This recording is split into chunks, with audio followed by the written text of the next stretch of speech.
warahmatullahi wabarakatuh. Alhamdulillahi wa syukrillahi wa la hawla wa la quwwata illa billah. Asyhadu an la ilaha illallah wahdahu la syarika lah. Wa asyhadu anna sayyidana Muhammadan abduhu wa rasuluh. Allahumma salli wa sallim wa barik ala sayyidina Muhammad wa ala alihi wa ashabihi.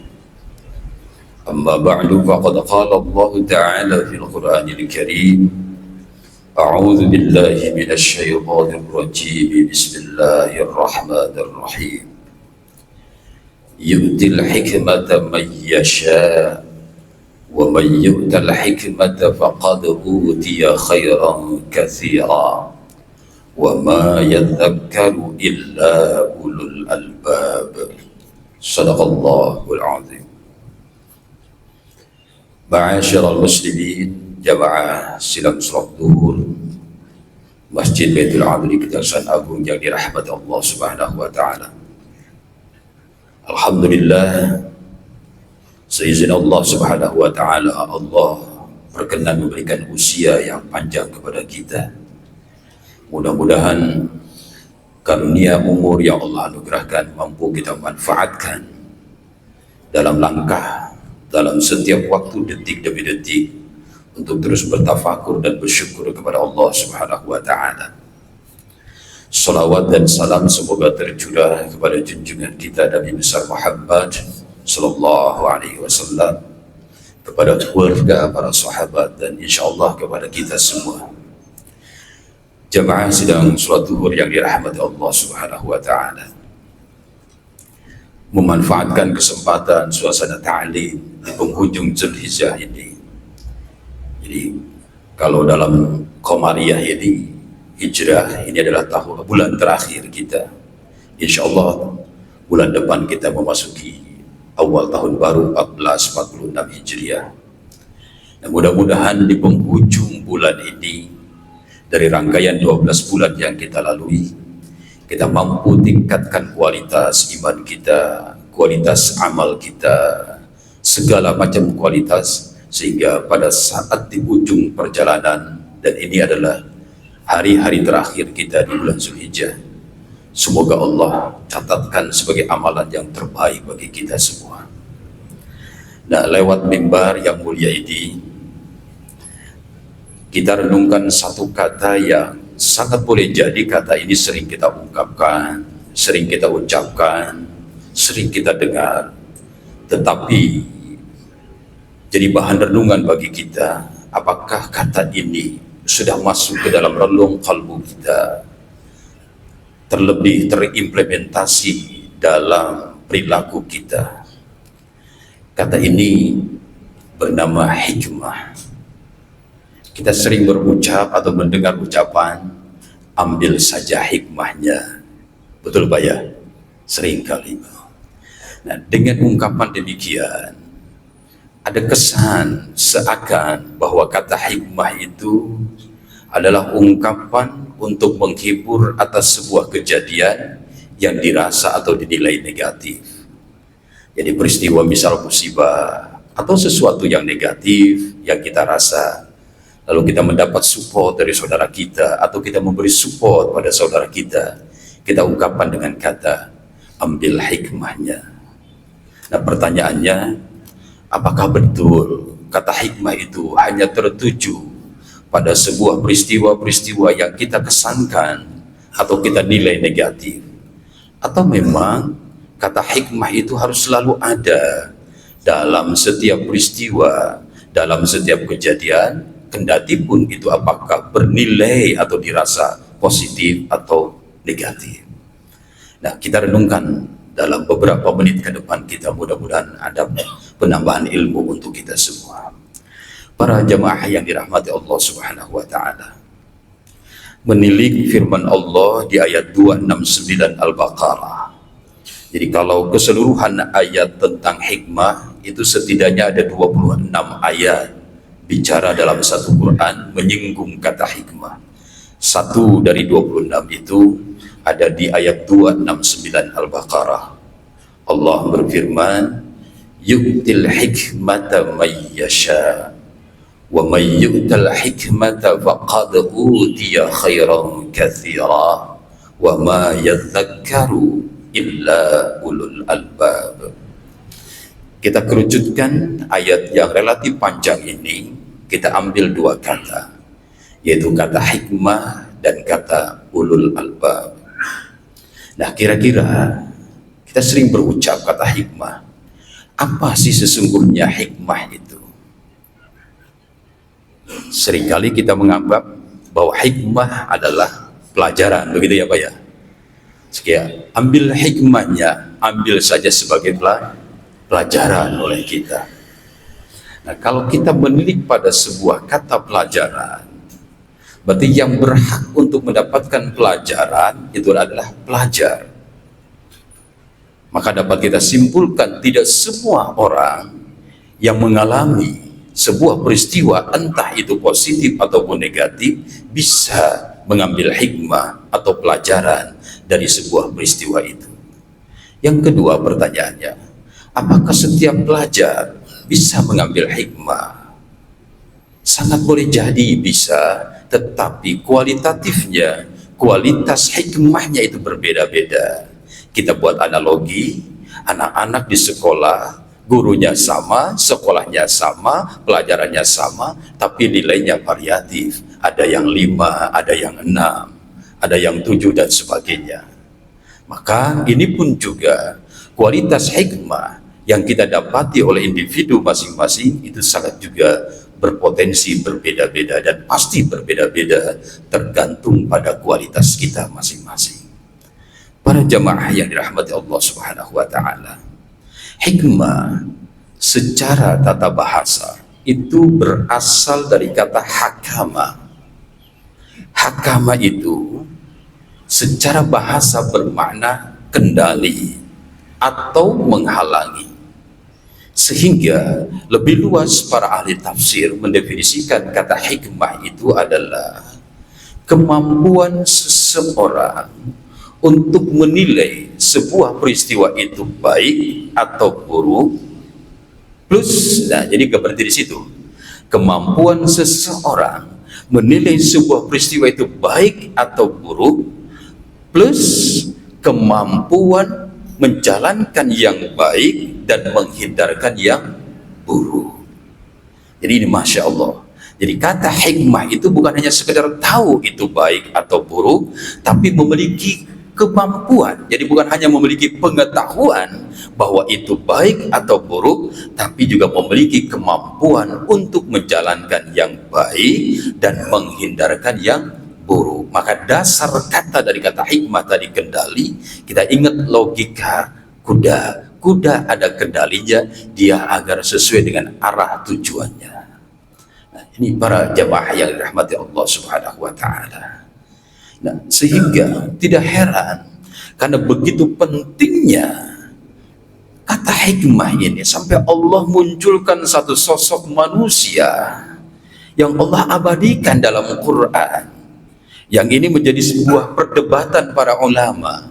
Ada yang mengatakan sosok manusia ini bagian daripada Nabi. Tapi ada juga yang mengatakan bukan Nabi, tapi memang dia adalah manusia yang sangat bijaksana. Sehingga saking bijaksananya orang ini Allah abadikan, dialah yang bernama dengan Luqmanul Hakim. Bacakan kita di Al-Quran kan? Walaqad ataina Luqmanal hikmata, dan kami sungguh telah anugerahkan, kata Allah, hikmah, kemampuan tadi menilai yang baik, pengetahuan menilai yang baik, yang buruk, lalu kemampuan menghindarkan yang baik dan menghindarkan yang buruk, sehingga orang ini disebut dengan orang yang sangat bijaksana dalam setiap ucap, tingkah, laku, lampah dan lain sebagainya. Ya, para jamaah yang dirahmati Allah Subhanahu wa Ta'ala, itu kata hikmah pertama. Yang kedua, benar sudah tadi bahwa yang bisa mengambil pelajaran, yang bisa mengambil hikmah, ada orang yang bisa memiliki pengetahuan, itu tahu dia baik, Itu tahu dia buruk, tetapi juga ada orang yang lemah untuk menjuantahkan kebaikan itu atau menghindarkan dari keburukan itu. Karena itulah Allah sitir di ayat ini, wa ma yadzakkaru illa ulul albab, bahwa memang tidak semua manusia bisa mengambil saripati daripada hikmah ini kecuali yang bernama ulul albab. Ulul albab itu terdiri dari dua kata, ada kata ulu, ada kata albab. Ulu artinya pemilik, albab bentuk jamak daripada kata lub. Lub itu adalah saripati sesuatu. Jadi ulul albab adalah seseorang yang Allah anugerahi tadi kemampuan, selalu mampu menyelami, memiliki kemampuan untuk selalu mengambil saripati dari sebuah peristiwa, entah itu yang dikonotasikan positif ataupun yang dikonotasikan negatif. Jadi orang yang mengambil hikmah itu tidak pernah negative thinking, tidak pernah a priori, tidak pernah su'udzon, karena dia pasti akan mengambil setiap pelajaran, setiap langkah itu pasti dari sisi kebijaksanaannya, di dalamnya ada saripati yang Allah munculkan, dan itu hanya orang tertentu yang bisa ambil itu. Nah, ma'asyiral muslimin rahimakumullah. Nah, hati-hati buat kita jangan sampai terjebak dengan rutinitas apapun tanpa mampu dan upaya mengambil hikmah dari sebuah peristiwa. Jadi jangankan yang sifatnya duniawi, yang sifatnya ukhrawi saja. Misal kita dirikan sholat tadi kan, 5 waktu kita dirikan, 17 rakaat yang fardunya kita dirikan. Kalau kita terjebak dengan hanya menggugurkan kewajiban, ini sungguh amat sangat berat. Sholat itu akan menjadi sebuah tanha 'anil fahsya'i wal munkar. Lalu misalnya saudara kita baru selesai di ibadah haji, ini luar biasa ibadah haji. Maka kenapa rukun Islam itu yang kelimanya ibadah haji? Karena dia pamungkas dari seluruh perjalanan hidup ini. Jadi kalau kita tuntas paham setiap nilai, setiap langkah, setiap rukun, setiap wajibnya haji, setiap sunnahnya haji, lalu kita implementasikan, bahasa sederhananya, selesai sudah hidup kita, nikmat sudah hidup kita di hadapan Allah Subhanahu wa ta'ala. Ma'asyiral muslimin rahimakumullah. Nah, mari kita renungkan sedikit saja hikmah daripada haji yang begitu panjang. Mari tidak secuil lah dari proses perjalanan haji kita. Haji itu berapa rukunnya, bapak-bapak? Gak banyak. Dan tidak ada bacaan dalam haji yang sifatnya fardu. Beda dengan sholat. Kalau sholat kan kita nggak baca Fatihah, sudah tidak betul sholat kita. Tapi haji dari mulai awal sampai akhir tidak ada bacaan yang sifatnya fardu. Tidak ada. Maka tawaf bisa silahkan baca apa saja. Mau baca istighfar, mau baca subhanallah, mau apa saja. Yang penting jangan melecehkan bacaannya. Apa saja, tidak ada bacaan khusus. Tapi mana dibalik itu para jemaah? Nah, contoh rukun haji itu ada 6. Rukun itu kan sesuatu yang wajib lalui oleh kita. Kalau tidak dilalui salah satunya menjadi batal, harus mengulang. Seperti halnya misalnya sholat, wah baca Fatihahnya oke, rukunnya oke, sujudnya lama, nggak pakai takbiratul ihram. Kira-kira sah nggak sholatnya? Nggak sah, karena satu dari 13 rukun sholat itu adalah takbiratul ihram. Nah, haji itu ada 6. Pertama, niat berbarengan dengan ihram. Lalu yang kedua, wukuf di padang Arafah. Bukan sekedar wukuf, harus di padang Arafah. Boleh nggak diganti dengan Muzdalifah? Nggak boleh. Boleh nggak diganti dengan Mina wukufnya? Nggak boleh, apalagi diganti dengan Jakarta. Nggak ada kualitas Jakarta sama dengan Arafah. Jadi Tempat saja begitu menentukan buat kita. Lalu yang ketiga, tawaf ifadah. Yang keempat, sa'i. Yang kelima, tahalul. Yang keenam, baru tertib. Tertib maksudnya apa? Nggak boleh wukuf dulu sebelum ihram. Nggak boleh tawaf dulu sebelum wukuf. Harus berurut seperti itu para jamaah. Artinya, pertama, kita memberi kesan kepada kita. Untuk wukuf yang baik, ihramlah yang baik. Untuk tawaf yang baik, wukuflah yang baik. Terus seperti itu, sehingga seperti mata rantai saling berkesinambungan. Nah, para jamaah yang dirahmati Allah Subhanahu wa Ta'ala, mari kita renungkan hikmah dari niat dan ihram secuil saja, karena waktu kita begitu terbatas. Ihram, pakainya sudah hafalkan kita? Boleh nggak pakai jas kita berihram? Nggak boleh Pak ya. Tapi jasnya 100 juta harganya, boleh ya? Gak boleh. Ternyata Allah tidak mengenal rupiah gitu loh. Allah tidak memandang rupiah, dolar dan sebagainya. Mau semahal apapun itu baju, ketika kita berhaji diawali dengan niat dan berihram, hei, tanggalkan semuanya. Ya, kamu sekalian harus mengenakan ihram. Langsung kita ujungkan saja. Ujung dari hidup kita sebagai seorang muslim, pakai apa kita ketika kematian? Kain, kafan. Ada kesamaan? Ada. Ketika ihram kita bawa sesuatu? Tidak. Ketika pulang ke rahmatullah? Tidak. Artinya, hikmah yang paling dalam dari ihram itu, wahai jamaah haji, wahai yang mengambil hikmah dari pakaian ihram, ketahuilah Anda semua, kita semua adalah fakir, bukan hanya sekedar miskin, tapi fakir.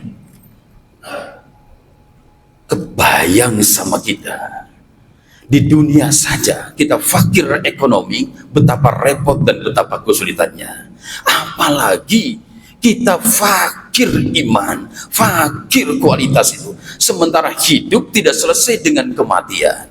Begitu mati, masuk alam barzah, ada kehidupan lagi. Begitu dibangkitkan, ada alam mahsyar, ada kehidupan lagi. Terbayang sungguh nestapa kita jika kita biarkan hidup kita dalam kefakiran itu. Para jemaah yang dirahmati Allah Subhanahu wa Ta'ala, ini Allah mengajari kita, memberikan hikmah kepada kita. Bolehlah kita fakir duniawi, toh dunia itu tidak akan pernah dibawa memang, tetapi ukhrawi kita harus kaya. Maka benar kata Nabi, 3 perkara yang akan menemani kita ketika kita diantar ke alam kubur, dan 2 dari 3 akan kembali ke tempatnya masing-masing. Pertama, istri dan anak kita. Kan kalau kita mati, anak istri kita antar kan ke kuburan kan? Lalu setelah selesai penguburan kita, apakah anak istri kita menemani kita di alam kubur? Tidak, mereka pulang. Kedua, ada harta benda kita yang menghantar kita. Kalau ada kendaraan ikut menghantarkan kita. Lalu selesai penguburan, apakah kendaraan atau harta benda lain ikut menemani pula? Tidak. Maka kata Nabi, ini juga kembali ke tempatnya masing-masing. Tapi yang setia menemani adalah amal perbuatan. Nah, di sini dengan ihram ini ternyata mengajari kita, wahai seluruh jamaah haji, wahai yang mengambil hikmah dari ihram ini, ayo siapkan bekal sebaik mungkin untuk negeri selanjutnya, negeri barzah, negeri mahsyar, dan negeri akhirat selanjutnya. Itu dengan amal perbuatan terbaik. Ambil setiap langkah yang kita lakukan sisi-sisi positif, dan itulah yang akan dianggap amal soleh oleh Allah Subhanahu wa Ta'ala. Nah, ini para jamaah yang dirahmati Allah Subhanahu wa Ta'ala. Dan saya yakin kita berikhtiar ke arah sana semua. Bukan berarti kita tidak boleh memiliki harta. Justru harus meningkatkan kualitas jabatan kita, justru harus. Tapi tadi ambil hikmah, berikan kemanfaatan sebaik mungkin, bukan untuk diri kita, tapi untuk orang banyak. Khairun nas anfa'uhum linnas, sebaik-baiknya manusia yang memberikan nilai kemanfaatan untuk orang banyak. Nah, para jamaah yang dirahmati Allah Subhanahu wa Ta'ala, Ustaz Fajar masih ada waktu 2 menit. 2 menit ya Bang DJ. Saya titip pesan yang kedua ini. Takut offset Bapak. Takut offset. Yang kedua, saya mau tanya nih. Ada nggak jamaah haji berihram dengan warna lain selain putih? Ada nggak Bapak? Nggak ada, belum nemuinnya. Pertanyaan saya yang kedua, apakah memang tidak sah jika berihram dengan pakaian warna hijau umpamanya? Atau warna hitam? Sah atau tidak? Hah? Tadi kita lihat rukun haji ada berapa? Cuma 6 kan? Ada berpakaian, niat berbarengan dengan ihram, lalu wukuf, tawaf ifadah, sa'i, tahallul, dan tertib. Tidak ada rekomendasi harus putih, harus hijau, atau harus hitam. Tapi pertanyaannya, kok kenapa seluruh jamaah haji pakai warna putih? Kenapa tidak warna-warni? Kan lebih indah, kata kita. Tapi kenapa? Ini artinya nih, sebuah pesan. Warna putih hukumnya hanya sunnah. Tetapi di balik kesunahan, saking ingin maksimalnya seluruh jamaah haji, sampai yang bernilai atau berhukumkan sunnah sekalipun, dia anggap perbuatan itu wajib bagi dirinya. Jadi bukan merubah hukum ya, tetap pakaian putih hukumnya sunnah, tapi ingin mencari keutamaan dari peristiwa ibadah haji itu, sampai seluruh jamaah haji mewajibkan dirinya memakai warna putih. Bukan berarti warna putih hukumnya wajib. Seperti orang yang sudah istiqamah qiyamul lail sehingga masuk dalam relung kalbunya, saya mewajibkan diri untuk qiyamul lail. Bukan berarti qiyamul lail adalah wajib. Nah, di balik itu para jamaah, ada apa sih warna putih ini? Nah, para ulama sudah menggali kepada kita. Kita tinggal implementasi pelan-pelan. Kan putih itu warna bersih, warna bening, dan lain sebagainya. Jadi Allah ingin melihat bukan jasad kita yang putih, tetapi Allah ingin lihat ulul albab kita, pikiran kita putih tidak, jiwa kita putih tidak, kalbu kita bening tidak. Maka seluruh yang berkaitan tadi dengan mengganggu alam fikir, mengganggu jiwa, mengganggu kalbu, pelan tapi pasti lewat hikmah warna putih, tolong oleh kita semua hindarkan itu. Seluruh penyakit hati, entah itu ujub, entah itu ria, entah itu apapun, sum'ah dan lain sebagainya, tolong dengan warna putih. Jika kita ingin maksimal di hadapan Allah, hindarkan. Karena itulah kualitas yang disebut dengan ulul albab. Kan albab tadi adalah saripati sesuatu. Jadi yang tidak diselimuti ide-idenya oleh kabut-kabut. Kadang banyak kan orang beride bagus, konsepnya oke, tetapi implementasi meleset. Nah, ini artinya terselubungi, terselimuti oleh kabut-kabut ide itu. Nah, dengan ulul albab ini tidak boleh niat saripati yang baik itu terselimuti oleh kabut-kabut yang bisa merusak kita di kemudian hari. Nah, para jamaah yang dirahmati Allah Subhanahu wa taala, maka dapat kita simpulkan bahwa hikmah itu akan selalu ada, baik itu peristiwa positif ataupun peristiwa negatif. Buat kita adalah berusaha semaksimal mungkin bagaimana menempatkan diri kita berposisi sebagai ulul albab di hadapan Allah. Ulul adalah pemilik, albab adalah saripati.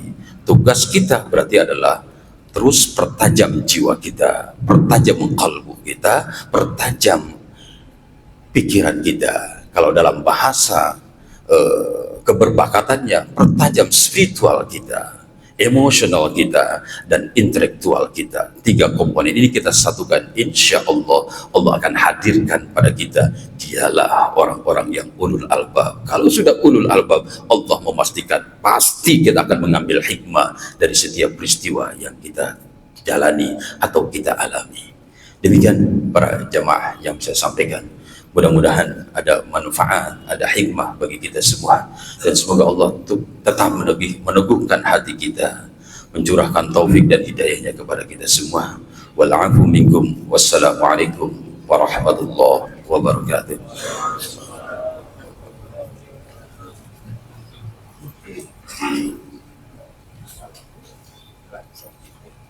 Oh.